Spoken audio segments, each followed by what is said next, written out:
정해진의 공부 한 문장의 세계. 오랜만에 소설을 좀 다뤄볼까 합니다. 요즘 소설은 아니에요. 염상섭의 해바라기를 다뤄볼까 합니다. 염상섭의 중편 소설들 중에서는 만세전이 가장 잘 알려져 있죠. 해바라기는 잘 알려져 있지 않은데 상당히 의미가 있는 작품입니다. 이 염상섭의 해바라기가 나혜석을 소재로, 거의 모델로 거의 똑같이 했고, 또 이 소설을 쓰기 전에요, 나혜석한테 허락을 받았습니다.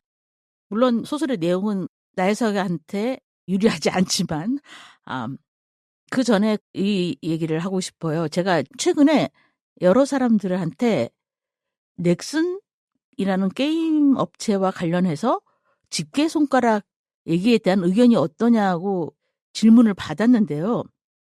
저는 맨 처음에 그 말이 무슨 말인지를 몰랐어요. 그러니까 물론 사태는 알고 있었지만, 아니 그 집게 손가락을 왜 그렇게 해석을 하는지 그 정서를 제가 이해를 못한 거예요. 그 집게 손가락이 왜 그렇게 화낼 일인가? 그것 때문에 왜 그렇게 남성들이 화가 났는가?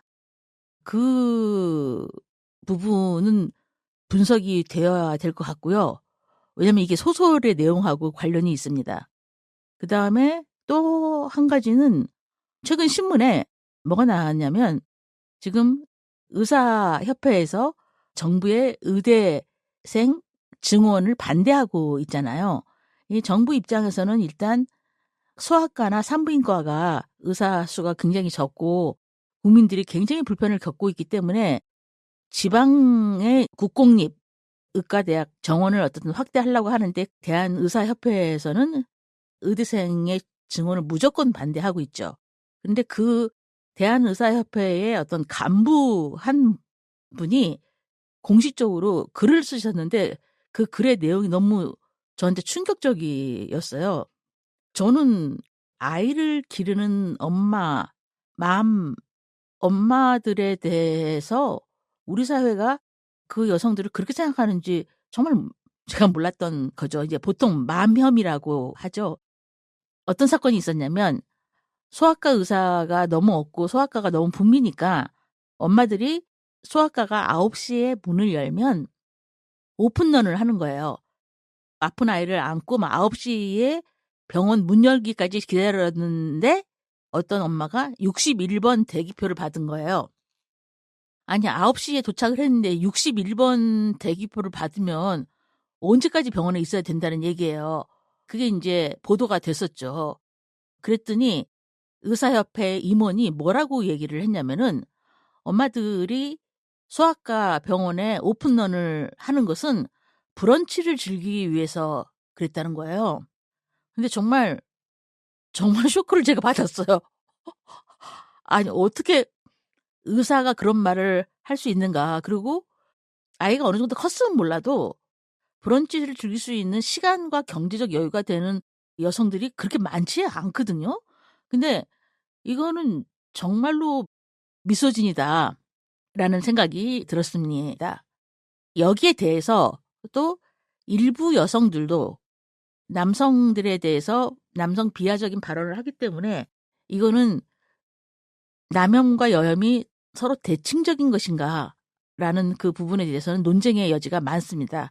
그래서 이건 따로 다시 다뤄야 할 내용인데, 제 얘기는 염상섭의 해바라기가 쓰여진 그 당시에는, 그러니까 100년 전에 미소진이가 어떤 형태로 나타났는가에 대해서 얘기를 하려고 합니다. 물론 그 당시에는 컴퓨터도 없었고 인터넷도 없었고 SNS도 없었고 식민지 조선 사회였죠. 식민지 조선 사회와 지금 이 글로벌 자본주의에 깊숙이 편입된 한국의 신자유주의 통치 체제는 물론 너무나 맥락이 다르죠. 그러나 이제 누군가를 집단적으로 타자화해서 임의적으로 규정하지 않으면 자아가 생성되지 않는, 인간의 자아라는 그 개념이 누군가를 배제와 포함의 원리로 구성하지 않으면 그것이 만들어지기 어렵기 때문에, 이 미소진이는 사실은 어떤 면에서 인류 문명을 작동시키는 원동력, 인간의 사회생활의 근본적인 접근이라고 할 수 있습니다. 일단 여러분 나혜석에 대해서는 많은 정보가 있으실 겁니다. 그렇지만 이 나혜석의 삶에 대해서 해석이 좀 필요할 것 같아요. 일단 우리가 보통 나혜석 하면 우리나라 최초의 여성 서양 화가죠. 여성 서양 화가인데 또 여성 서양 화가라고 얘기를 안 하고 언제나 여류 화가라는 말이 붙죠. 여류가 뭔지 모르겠지만 남류라는 말은 없잖아요. 이 염상섭의 해바라기가 나혜석의 결혼식과 신혼여행 그 부분을 중편으로 쓴 거기 때문에 나혜석의 생애를 아는 것은 이 해바라기를 읽는 전제가 되겠습니다. 우리가 보통 나혜석을 얘기를 할 때 시대를 너무 앞서갔다라는 얘기 많이 하죠. 나혜석은 1896년에 태어나서 1948년에 사망했습니다. 사실 이 동시대에 영국에서 버지니아 울프가 1882년에 태어났고 보바르가 1908년에 태어났으니까 이 세 여성의 삶을 비교하는 것도 굉장히 흥미로운 작업이 되겠죠. 세 여성의 삶이 반드시 국적이나 계급으로 환원되는 것은 아닙니다. 각자의 어려움이 있었고 그 사회 내부에서의 사회적 위치가 달랐기 때문에 국적 순으로 여성들을 평가할 수 없죠. 일단 버지니아 울프가 여성에게는 조국이 없다라고 이미 말한 거를 우리가 지금도 기억을 한다면 더욱 그렇겠죠. 시대를 앞서갔다. 근데 우리가 보통 남성들이 시대를 앞서갔다고 하면 똑똑한 남성이 되잖아요. 예를 들면 스티브 잡스 같은 사람이 시대를 앞서가면은 남성이 시대를 앞서가면 보통 선구자나 천재나 뭐 이런 소리를 듣죠. 근데 여성이 시대를 앞서갔다고 하면 그래서 나혜석이 불행했다. 소위 말해서 비참하게 죽었다. 이런 얘기를 이제 많이 하는데 문제는 시대를 앞서간 나혜석이나 신여성이 문제가 아니라 그 시대가 문제잖아요. 근데 언제나 이걸 이제 개인의 탓으로 돌리는 거죠. 그 얘기를 일단 전 드리고 싶고, 그 다음에 이것도 또 있어요.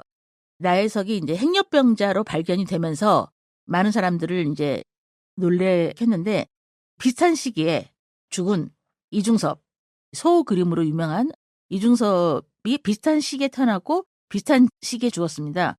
이중섭은 정신병원에서 죽었습니다.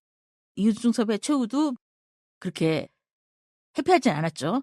그런데 이중섭의 죽음에 대해서는 사람들이 비참하게 죽었다고 얘기한 사람 한 사람도 없습니다.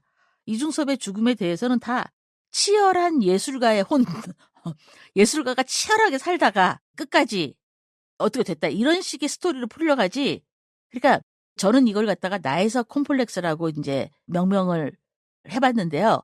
여성들은 나혜석의 삶에 대해서 멋있거나 모델이 된다고 생각하지만 사회가 어떤 식의 공포를 조장하는 거죠. 나혜석처럼 살면 저런 평가를 받는다. 혹은 노후에 어떻게 된다라는 식의 공포감을 조성한다고 생각합니다. 그리고 또 한편에서 사회적으로 혹은 남성 문화에서 나혜석은 자기들이 해석하기 어려운 존재, 정말 콤플렉스인 거예요. 나혜석에게 콤플렉스를 갖고 있는 거죠. 저는 그렇게 생각해요.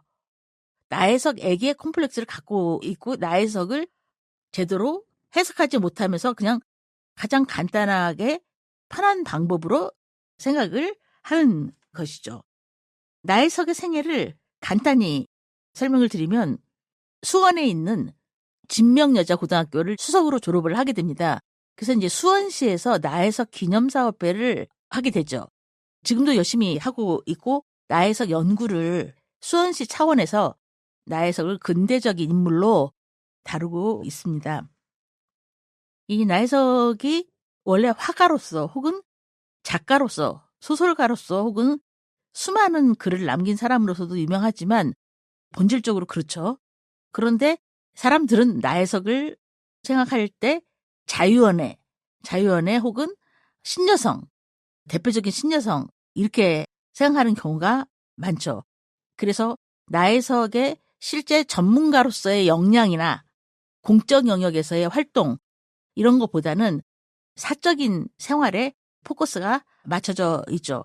그렇지만 한편으로 그거를 여성의 입장에서 재해석하면 그 사적인 영역이라는 것은 정적인 것이기 때문에 나혜석의 삶을 이해하는데, 그리고 그 당시에 나혜석이 교류했던 남성 지식인들과의 관계를 이해하는데 중요한 참조점이 되는 것이죠. 다시 말하면 당시의 남성 지식인들은 민족 문제와 계급 문제 차원에서 다 평가가 되죠. 혹은 문학 작품이나. 그런데 나혜석의 삶은 민족 문제나 계급 문제나 재능에 의해서 평가되기보다는 오로지 여성의 삶으로 환원되고 평가가 됩니다. 이 나혜석의 물론 가장 유명한 사건은 김우영과의 결혼과 이혼 사건이죠. 나혜석이 원래 최순구라는, 이건 다 이제 실제 인물입니다. 최순구라는 애인이 있었습니다. 애인이 있었는데 이 최순구라는 애인이 굉장히 총명하고 천재 소리를 듣던 일본 유학생이었는데 최순구가 젊은 나이에 사망을 하게 돼요. 그래서 나혜석이 그 상처가 굉장히 심한 상태에서 그 당시에 이광수라든가 김동인이라든가 염상섭이라든가 이런 남성 지식인들하고 가까이 지내는데 나혜석의 미모와 재능, 그다음에 오빠들 배경으로 동경 유학생들 사이에 굉장히 화제가 됐었다고 합니다. 남성들과의 교류가.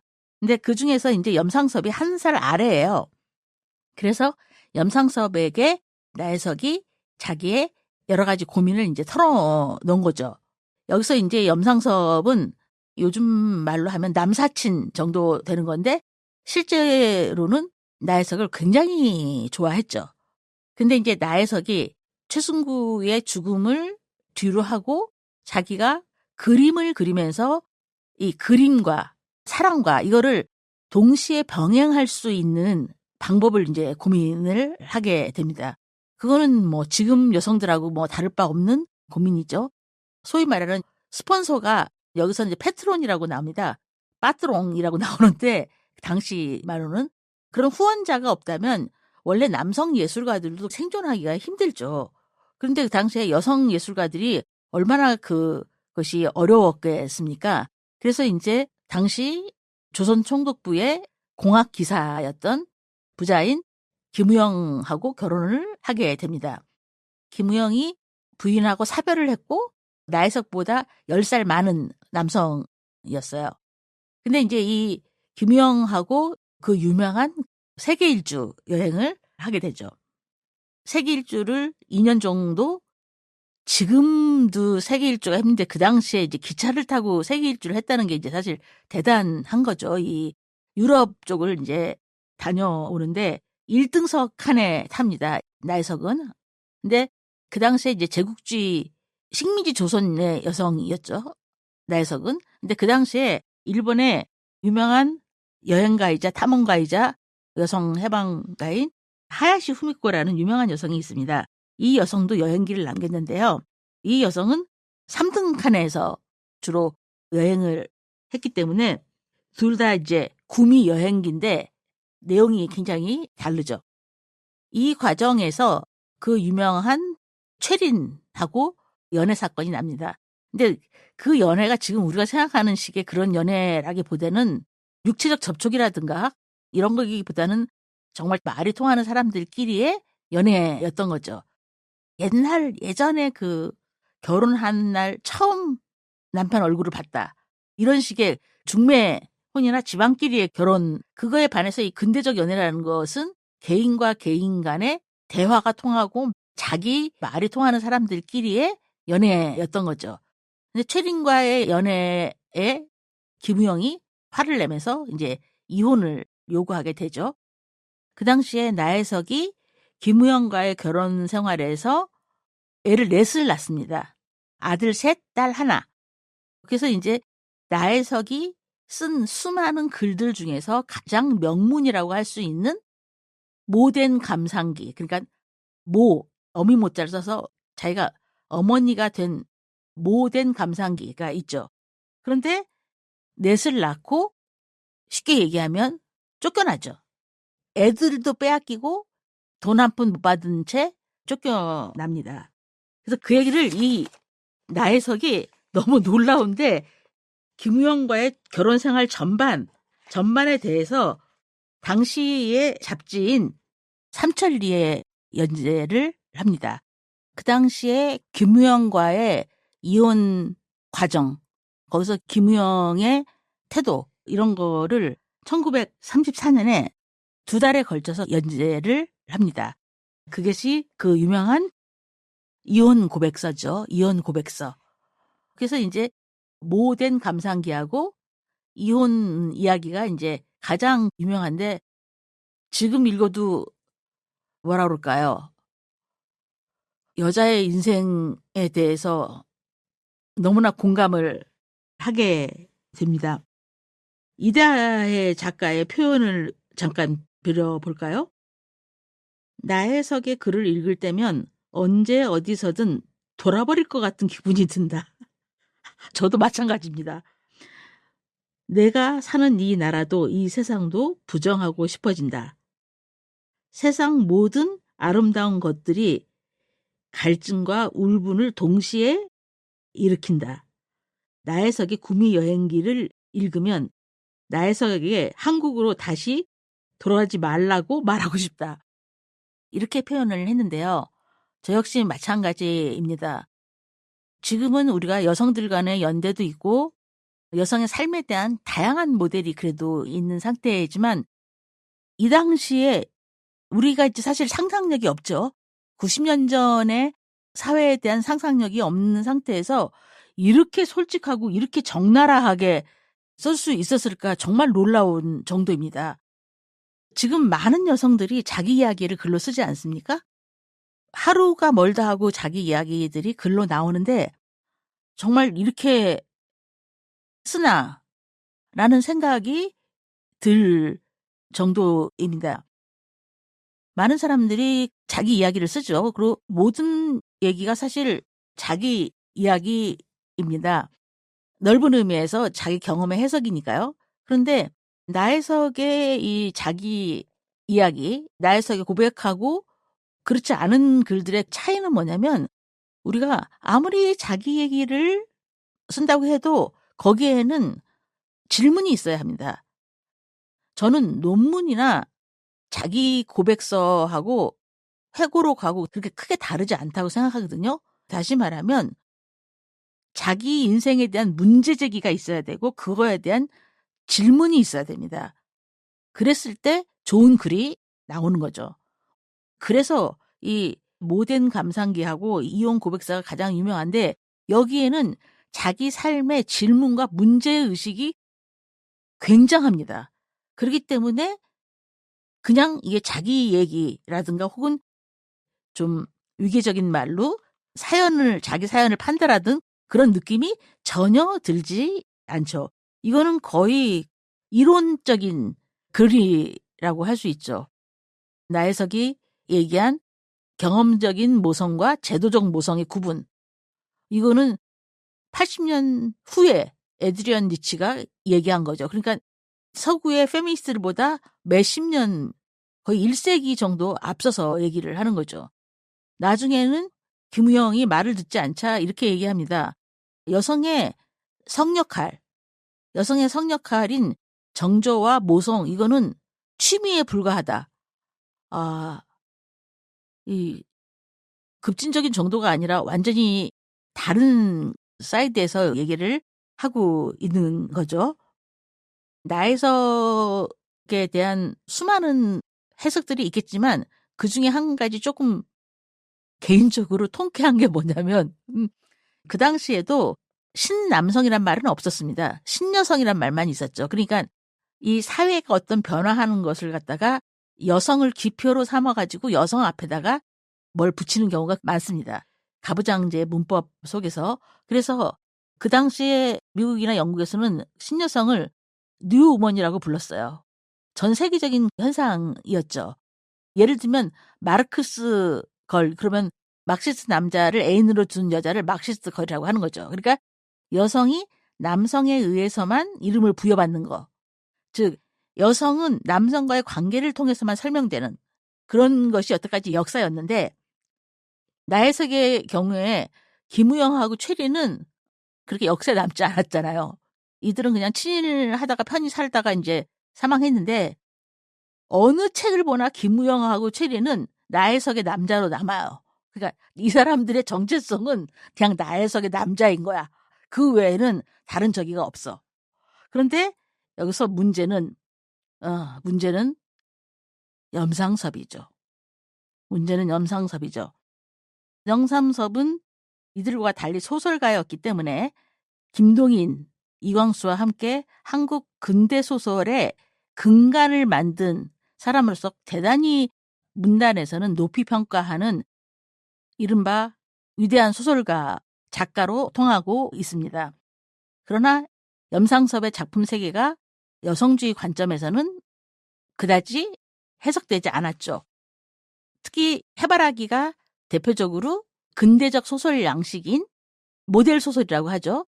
개인의 심리 묘사라든가 그다음에 주체성이라든가 아니면 묘사의 두터움이라든가 이런 면에서는 이 작품성이 없다고 할 수 없습니다. 그러나 이제 근본적으로는 이 염상섭은 자기를 갖다가 나혜석이 연애하다가 사랑하다가 죽은 최순구하고 동일시를 했기 때문에 최순구한테 질투심을 느낀 거죠. 그러니까 이 해바라기에서 염상섭이 나혜석을 이런 것이 미소진이다라고 할 정도로 그리고 있는데, 그거는 그 이유를 이제 분석한 여러 평론가들, 김윤식 선생님을 비롯해서 뭐라고 얘기하냐면, 첫 번째는 염상섭 자체가 상당히 보수적인 사람이었고, 두 번째는 염상섭이 나혜석의 사랑을 받지 못했기 때문에 자기 영혼에 씻을 수 없는 상처를 줬다는 거예요.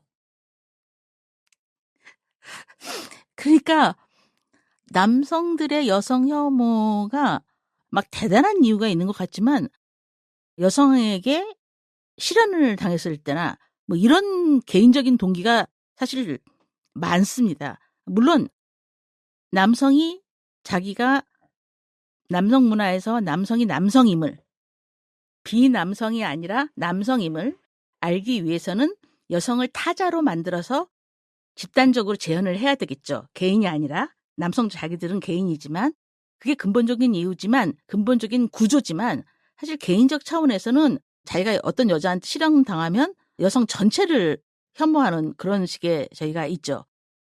여성들은 남성들에게 실현을 당했다고 해서 남성 혐오를 하지는 않죠. 여성들의 남성 혐오는 좀 다른 맥락입니다. 어쨌든 이 식민지 조선에서 남성 지식인들의 고민은 사실 그들도 개인적인 고민인데 그것을 계급이나 민족 문제로 포장을 하죠.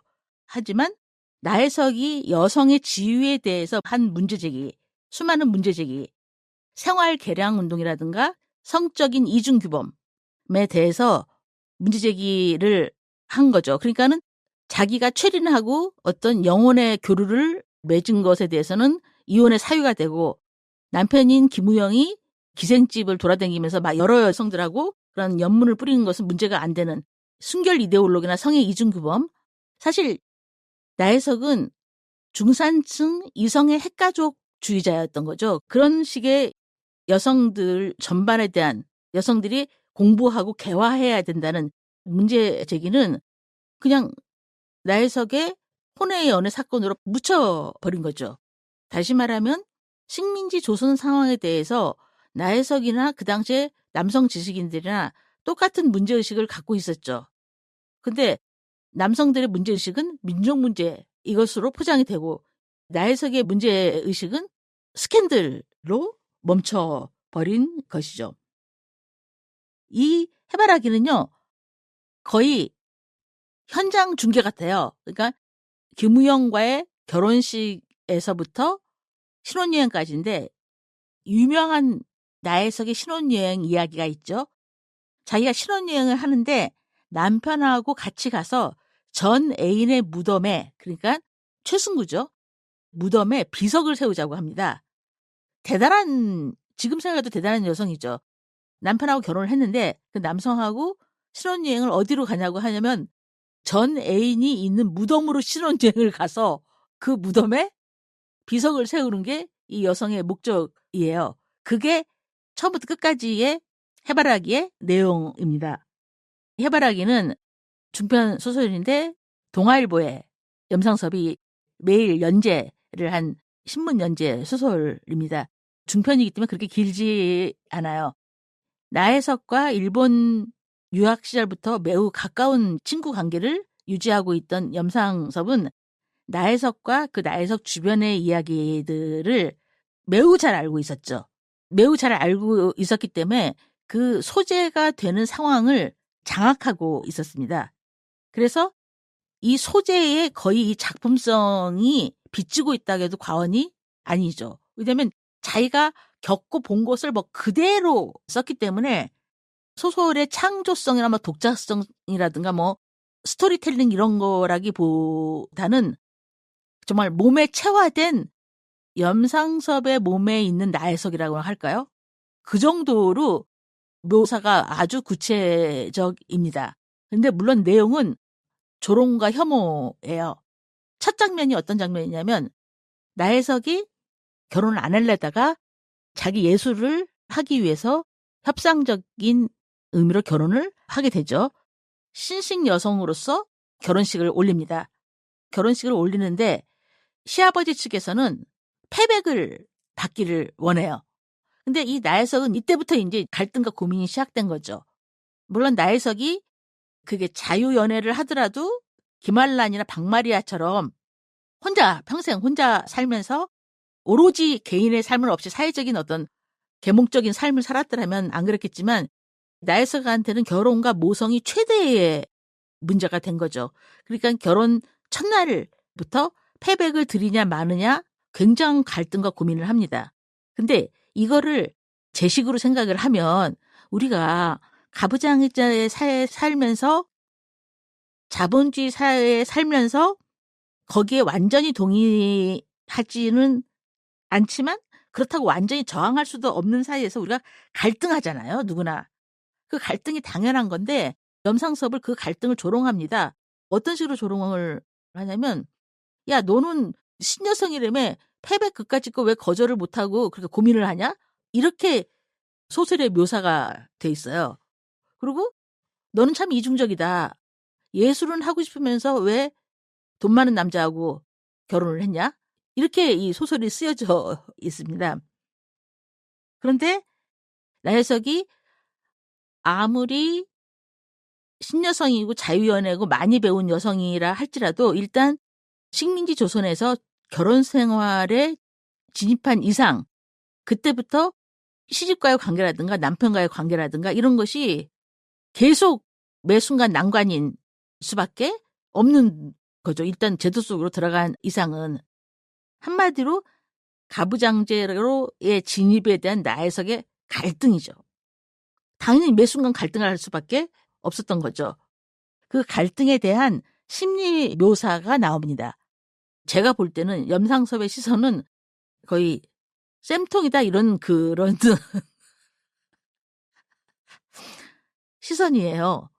그래서 사실 남자 문학 평론가들조차 염상섭의 이런 부분에 대해서는 비판을 하고 있습니다. 말이 좋아서 심리적 내면을 묘사하는 새로운 소설 양식을 창조했다. 이렇게 표현을 하지만 이 심리 묘사는 나혜석의 심리인 것처럼 보이지만 이거는 당연히 염상섭의 의사가 반영된, 염상섭의 생각이 반영된 염상섭이 쓴 것이죠. 제가 소설의 한 부분을 읽어보겠습니다. 너도 하는 수 없나 보구나. 여자라는 게 허영심에는 이길 장사가 없지. 하며 속으로 웃으려니 하는 생각을 하면 금시 어깨가 움츠러 드는 것 같았다. 나혜석이 그랬다는 거죠. 염상섭이 보기에. 그러나 이때껏 내가 주장해온 것은 진리가 아닌 것은 아니다. 다만 세상과 싸워 나갈 용기가 없어서 실행할 수가 없을 뿐이다.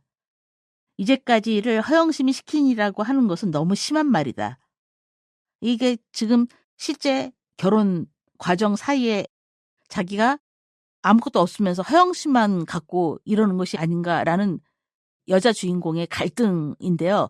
이 갈등을 실제로 나혜석이 했는지 안 했는지는 모르는 거죠. 너도 하는 수 없나 보구나 라는 자기 물음. 이 자기 물음은 철저히 염상섭이 본 나혜석이라는 얘기죠. 그리고 이 남성 지식인들이 나혜석을 흠모하고 나혜석하고 연애를 하고 싶어 하면서도 한편으로는 나혜석의 정조를 문제 삼는 이중적인 모습을 아주 잘 보여요. 결국 이 소설이 나혜석에 대해서 썼다고 생각을 하지만 나혜석을 보는 염상섭 자신에 대해서 쓴 것이죠. 이건 대단히 중요한 겁니다. 중요한 거라고 저는 생각합니다. 그러니까 많은 남성들이 여성에 대해서 썼다고 하지만 그건 사실 여성에 대해서 쓴 것이 아니라 여성에 대한 자기 입장을 쓰는 거죠. 제가 만일에 염상섭이라면 되게 창피할 것 같아요. 이건 비윤리적이고 몸으로 쓰는 글쓰기가 아니죠. 이렇게 실제 인물을, 그것도 당대의 실제 인물을 소설로 쓴 모델 소설을 통해서 염상섭은 한국의 근대 소설을 기반을 닦은 소설가로서 완전히 인정을 받고 소재가 워낙 사람들이 좋아하는 소재이기 때문에 대중성까지도 확보를 하게 됩니다. 무엇보다도 중요한 것은 여성학자 김은실에 의하면 이 지적이 저는 되게 중요하다고 생각을 하는데 여기서 주도권을 행사하는 것은 여성처럼 보이지만 실제로 변화한 도약을 하는 것은 남편인 것이죠. 나혜석이 이 소설에서를 보면 소설에서는 이제 물론 실명이 그렇게 나오지 않습니다. 다른 이름으로 나와요. 최영희하고 이순택이라고 이렇게 이름이 나옵니다. 영희가 이제 나혜석이죠. 결혼식에서부터 옛날 애인 추모 씨까지 영희가 이 이야기 구조를 주도하고 주체적인 행위자인 것처럼 보여요. 신혼여행을 전 애인의 묘지로 가는 경우도 별로 없죠. 그걸 갖다가 남편은 또 너그러이 기꺼이 협조합니다. 그래서 겉으로 볼 때는 이게 여성이 전면에 나오고 남성이 여성의 의사를 굉장히 존중하고 따라가는 것처럼 보이지만 결론적으로는 뭐냐면 이 나혜석은 결혼을 해서도 전 애인의 사랑에 계속 사로잡혀 있는 거죠. 변태하지 못합니다. 도약이 일어나지 않죠. 그런데 남편은 이 모든 것을 받아들이면서 사랑에 대해서 다른 생각을 하게 되죠. 신혼여행 온 부인이 옛날 애인 묘소에 와서 우는데 남편은 보통 어떨 것 같아요? 보통은 질투를 하거나 미쳤다고 하거나 심한 경우 때리겠죠. 그런데 남편은 허허 웃습니다. 보통 왜 소설의 제일 마지막 문구에 잘 나오는 말 있잖아요. 뭐 아지랭이가 피어 있었다 뭐 이런 말. 그런 말로 끝나면서 허허허 웃습니다. 그러니까 이 소설의 배경은 결혼해서 신혼여행까지예요. 그리고 그 과정에서 여자는 하나도 안 변합니다. 남자는 변해요. 결혼식에서 추모식에 이르는 영희의 행위를 통해 내면의 상태가 변해버리는 작중 인물은 오히려 순택이라는 거죠. 영희는 변하지 않고. 즉 순택은 영희를 사랑하고 영원한 사랑을 맹세했는데 신혼여행지인 옛 애인의 무덤에서 내면의 상태가 변하는 경험을 하는 것으로 소설이 끝납니다. 사실 소설의 주요한 행위자는 순택이고 영희는 순택의 주체적 행위성 혹은 순택이 변화하게 하는 원인을 제공하는 구조를 가지고 있는 거죠. 작가가 영희에게 초점을 맞추는 것처럼 보이지만 사실은 영희의 행위로 인해서 내면의 상태가 변화하는 작중 인물로는 순택을 선택한다는 거죠. 영희는 변하지 않았어요. 영희는 한 번 사랑한 사람은 영원히 사랑하는 그런 상태. 그걸 자유연애라고 믿고 있고 상대의 상황에 따라 사랑의 상태가 변화하는 근대적 주체는 순택입니다. 이렇게 볼 때 독재하게 보여지는 무대 위의 화자는 무대 위에서 주로 얘기를 하는 사람은 신여성이지만 변화하는 상황을 인지하고 이를 완벽하게 통제하고 지배력을 갖고 있는 주체는 남성이라는 얘기입니다. 그러면서 전반적으로 나혜석에 대한 조롱과 멸시로 조롱이라는 의미가 더 강하겠네요. 이 소설이 끝나고 맙니다. 근데 염상섭의 유명한 3대나 만세정 같은 작품은 굉장히 많은 평론들이 있죠. 근데 이 해바라기에 대해서는 여성 평론가들의 평론 외에는 그다지 없습니다. 그러나 이것이 실제 인물을 했을 때의 윤리적 문제, 정적인 문제에 대해서는 논의가 필요하다고 생각을 합니다.